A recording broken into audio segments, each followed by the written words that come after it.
ساتھ میں انہوں نے کہا تھا کہ اسٹیٹ کا ہر باشندہ قانون کے سامنے جواب دہ ہے، اور قانون جو ہے وہ عوام کے سامنے جواب دہ ہے. یہ میوچل بالکل، جواب دہی ہے، کوئی یک طرفہ نہیں. بے شک. انصاف جو ہے وہ نہ تو مانگا جاتا ہے، اور نہ ہی انصاف جو ہے کوئی بھیک ہے جو کسی کو خیرات کی جائے. انصاف وہی انصاف کہلاتا ہے جو مجرم کو سزا دے، قاتل کو سزا دے، جس نے جو جرم کیا اس جرم کی جو نوعیت ہے اس کی سزا دے. اور اگر کوئی کسی ادارے کے عتاب کا شکار ہو، جبر کا شکار ہو، ظلم کا شکار ہو، تو اس کو انصاف دیا جائے. انصاف کی منشا جو ہے وہ ہمیشہ یہ رہی ہے، فی زمانہ انصاف کی تعریف یہی رہی ہے. اب یہ ہے کہ اگر کوئی ریاست ہو تو وہ ان لوگوں سے پوچھے کہ آپ نے یہ اتنا بڑا سرمایہ کیسے بنایا، کیوں بنایا، یا کس خدمت کے صلے میں کس نے آپ کو یہ سارا سرمایہ مہیا کیا. آج کچھ جو میں ایک بات کہا کرتا تھا، لیکن عمران خان کی ایک بات تو بہرحال مجھے درست لگ رہی ہے، جو وہ یہ کہتے تھے کہ کرپٹ سسٹم کی وجہ سے لوگ غریب ہوتے ہیں. پتہ نہیں یہ انہوں نے لوگوں کے حوالے سے کہا تھا یا نہیں کہا تھا، لیکن انہوں نے کہا تھا کہ حکومت و ریاست غریب ہوتی ہے. ریاست کی غربت کی وجہ جو ہے وہ یہ کرپٹ لوگ ہیں جو اپنی جائیدادوں کو اپنے جو اثاثے ہیں وہ غلط پریکٹسز سے حاصل کرتے ہیں، اور پھر ان کو بیرون ملک منتقل کر کے تو اپنی آئندہ آنے والی نسلوں کی بھی عیاشوں کا سامان مہیا کرتے ہیں. اور میں ہمیشہ چیزوں کو نظریاتی پہلو سے دیکھنے کی کوشش کرتا رہا ہوں، اور خاص کر کے طبقاتی معاشروں میں اور پھر سرمایہ دارانہ نظام میں، چونکہ اصول جو ہے سرمایہ داری کا اصول ہے how to make the profit, لیکن اس میں کسی کی محنت لگتی ہے، کسی کا سرمایہ لگتا ہے، اور اس سے جو پرافٹ ہے جس کو مارکس کی زبان میں کسر زائد کہتے ہیں، تو جنگ جو ہے معاشروں میں، طبقاتی معاشروں میں یہ رہی ہے کہ وہ جو کسر زائد ہے، وہ جو سرمایہ ہے، اس کی مساوی تقسیم کیسے ہو. چونکہ ایک اگر 2 کروڑ کو آپ گھر کے اندر رکھ لیں تو وہ کبھی 4 کروڑ نہیں بنے گا. وہ اگر آپ کہیں انویسٹ کرتے ہیں تو اس میں بہت سارے لوگوں کی، کسی کا دماغ، کسی کے ہاتھ، کسی کی محنت، کسی کا خون پسینہ لگتا ہے، تو تب جا کے وہ 2 کروڑ 4 کروڑ میں تبدیل ہوتا ہے. اور 4 کروڑ وہ جو سرمایہ جو ہے، جو 4 کروڑ ہوا ہے، وہ جو نفع حاصل ہوا ہے، اس نفع کی تقسیم کا سوال ہمیشہ طبقاتی معاشروں میں رہا ہے. لیکن یہاں نہ تو کسی کی محنت لگی، نہ کسی کا سرمایہ لگا، نہ کسر زائد کا جو وہ فارمولا جو مارکس نے، بلکہ یہاں جو ہے وہ پیسہ پاکستان کے عوام کے نام سے آیا، ان کی ترقی کے لیے، ان کی فلاح کے لیے، انفراسٹرکچر کے لیے، اور وہ پیسہ جو ہے مختلف لوگوں نے مل ملا کے حذف کر لیا. اور انصاف کا تقاضا تو یہ ہے کہ ان سارے لوگوں کو قانون کے کٹارے میں کھڑا کر کے ان سے بہرحم تحقیق اور تفتیش کی جائے، وہ چاہے سیاستدان ہے، وہ چاہے سیاسی کارکن ہے، چاہے وہ آرمی جنرل ہے یا کوئی آفیسر ہے یا بیوروکریٹ ہے۔ لیکن مجھے لگتا یہ ہے کہ ایسا کچھ بھی نہیں ہوگا۔ اگر اس کی کوئی قیمت چکائے گا تو وہ صرف سیاستدان یا کوئی سیاسی کارکن۔ لیکن میں یہ کہتا ہوں کہ ان سیاستدانوں کو بھی جو اس طرح پیسوں کی، دولت کی اس لوٹ کسوٹ میں اپنے اثر سوق کے ذریعے حصہ وصول کرتے ہیں، ان کو قرار واقعی سزا دی جانی چاہیے، انصاف ہونا چاہیے۔ اگر یہ سب کچھ حکومتوں کو ڈی سٹیبلائز کرنے کے لیے ہے، پالیٹکس کو بدنام کرنے کے لیے ہے، ہم نے پاناما کیا دیکھا کہ نام تو اس میں بھی کوئی 400-500 کے قریب لوگوں کے نام، 475 نام تھے اس میں پاکستان سے، تقریباً 500 جی۔ لیکن ایک ایسے آدمی کو جو پاکستان کا منتخب وزیر اعظم تھا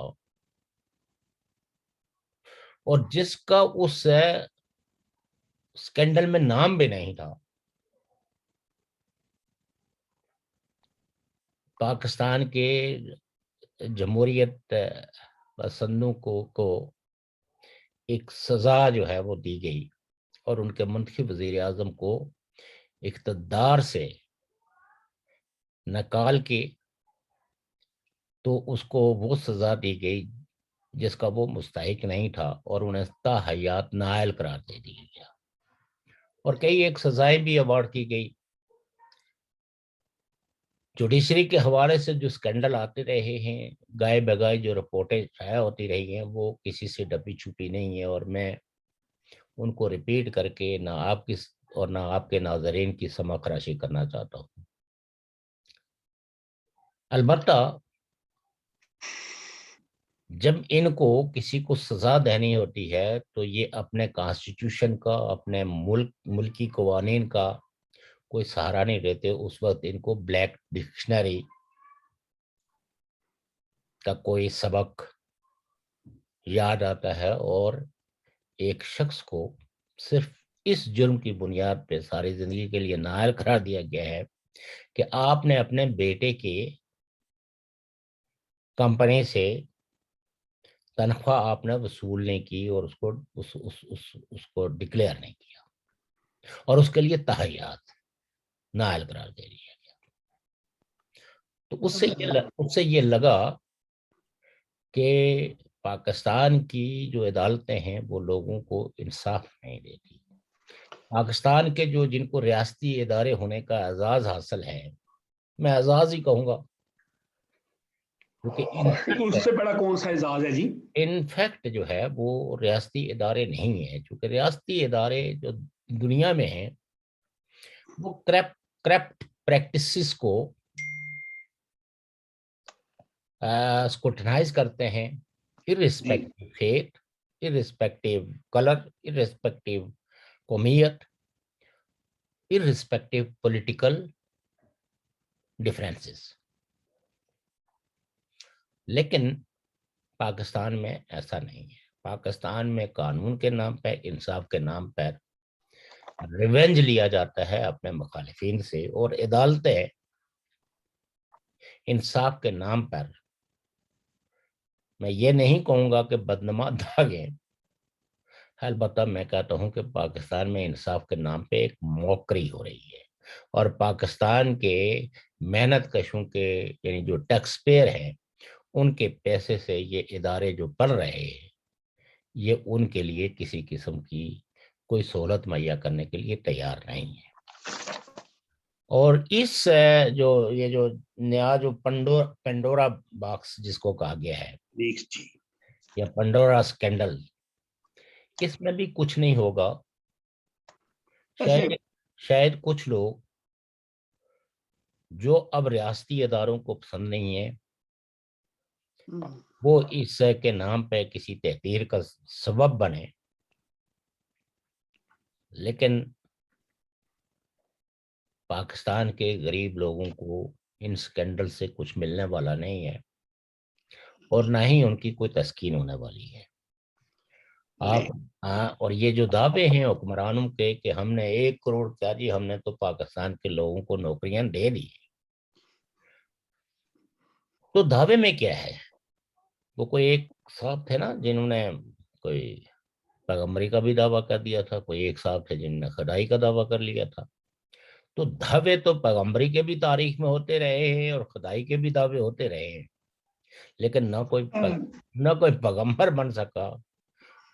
پیغمبر وہی بن سکا جس کے پاس سچائیاں تھی، جس کے پاس کردار تھا، جس کے پاس لوگوں کو دینے کے لیے کچھ تھا۔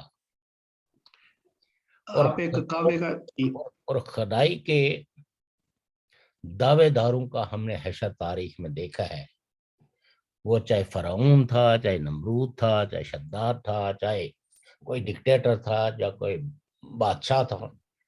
ویسے آپ ایک کعوے کا سیپ لے لیں، میں آپ کو ایک بات کرنے لگا ہوں، اگر آپ برا نہ کعوہ مانیں۔ ہے نہیں تو سیپ کہاں سے لے لوں؟ لے لیں نظر جی، آپ نے کعوہ تو آپ کے پاس کہاں ہے؟ نہیں، ابھی میں نے کھانا کھایا تو اچھا، بات یہ ہے جی جی اس میں 16 جرنیلوں کے نام آتے ہیں، ایک لیفٹیننٹ کرنل کا تھا، ایک ایئر مارشل کا تھا، چیف ایئر مارشل۔